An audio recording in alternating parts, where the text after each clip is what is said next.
Sering nggak sih pas lihat sesuatu dari jauh, mata kita jadi nyipit? Atau mungkin harus jauhin handphone dikit biar tulisannya kebaca? Kalau iya, Anda nggak sendirian kok. Nah, dalam beberapa menit ke depan, kita bakal kupas tuntas kenapa mata kita bisa begitu dan apa aja sih gangguan penglihatan yang paling umum terjadi. Pasti banyak dari kita yang ngerasain ini kan? Entah itu pas lagi nyetir, terus rambut jalannya kelihatan agak ngeblur, atau pas lagi asik main HP, kok tulisannya jadi kabur. Ini pengalaman yang wajar banget dan sebentar lagi kita bakal cari tahu jawaban dari semua ini.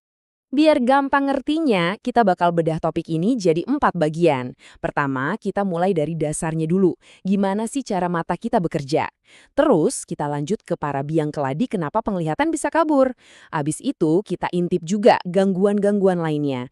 Dan yang paling penting, kita tutup dengan cara-cara praktis buat ngejaga kamera super canggih yang kita punya ini. Oke, mari kita mulai dari fondasinya. Sebenarnya, gimana sih prosesnya sampai kita bisa melihat dunia di sekitar kita? Coba deh bayangin, mata kita itu kayak kamera super canggih. Tugasnya menangkap cahaya dari semua yang ada di depan kita, terus diubah jadi sinyal listrik, lalu dikirim ke ruang editing super cepat di otak. Nah, otak inilah yang nyusun semua sinyal itu jadi gambar utuh yang kita lihat. Kerja tim yang keren banget kan? Nah, gangguan penglihatan itu terjadi kalau ada yang error di salah satu bagian proses tadi. Mungkin lensa kamera kita nggak bisa fokus dengan pas, jadinya gambar yang nyampe ke otak jadi ngeblur. Penyebabnya bisa macam-macam, mulai dari bentuk fisik matanya, faktor usia, sampai kondisi kesehatan lain. Sekarang kita masuk ke inti masalahnya. Di bagian kedua ini, kita bakal kenalan sama tersangka utama di balik penglihatan kabur, yaitu berbagai macam gangguan fokus. Coba perhatiin deh perbandingan ini. Kiri dan kanan ini sebenarnya kayak dua sisi koin yang sama. Di kiri ada miopi atau rabun jauh. Bayangin aja bola matanya sedikit kepanjangan, jadi titik fokus cahayanya jatuh di depan retina, bukan pas di retina. Hasilnya, objek yang jauh jadi kelihatan buram. Sebaliknya, di kanan ada hipermetropi atau rabun dekat. Bola matanya justru kependekan, jadi fokusnya kebablasan sampai ke belakang retina. Makanya objek dekat yang jadi kabur.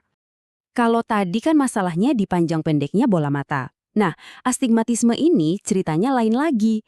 Coba bayangin kornea mata yang harusnya bulat sempurna kayak bola, ini malah bentuknya agak lonjong kayak telur.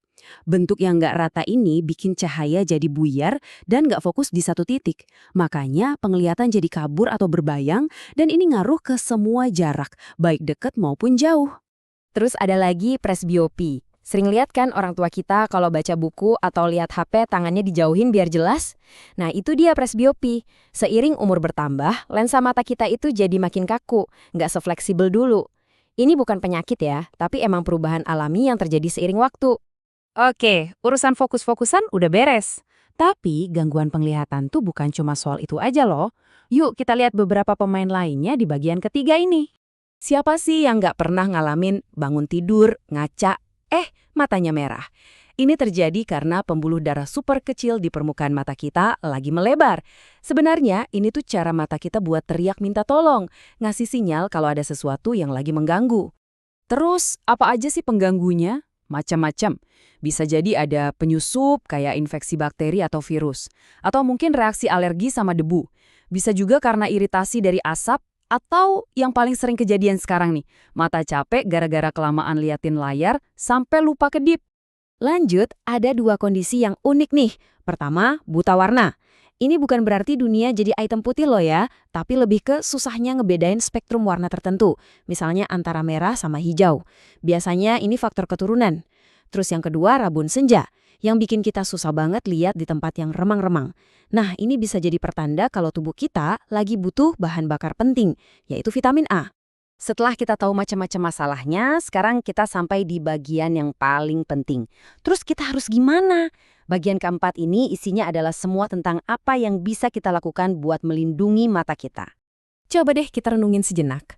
Penglihatan itu kan yang bikin kita bisa lihat senyum orang yang kita sayang, pemandangan indah, atau sekedar baca buku favorit. Jadi, ngejaganya itu bukan lagi sekedar pilihan, tapi ya sebuah keharusan. Dan kabar baiknya melindungi mata kita itu nggak seribet kedengarannya kok. Cukup dengan ngebangun 4 kebiasaan simpel ini. Mulai dari apa yang kita makan, cara kita istirahat dari layar, pastiin cahaya cukup, sampai periksa rutin. Yuk kita buat lebih konkret lagi, anggap aja ini checklist yang bisa langsung Anda praktekin hari ini juga. Pertama, pastiin ada makanan kaya vitamin A di piring Anda, kayak wortel. Kedua, coba terapin aturan 20-20-20. Setiap 20 menit lihat layar, istirahat 20 detik buat lihat objek yang jaraknya 20 kaki atau sekitar 6 meter.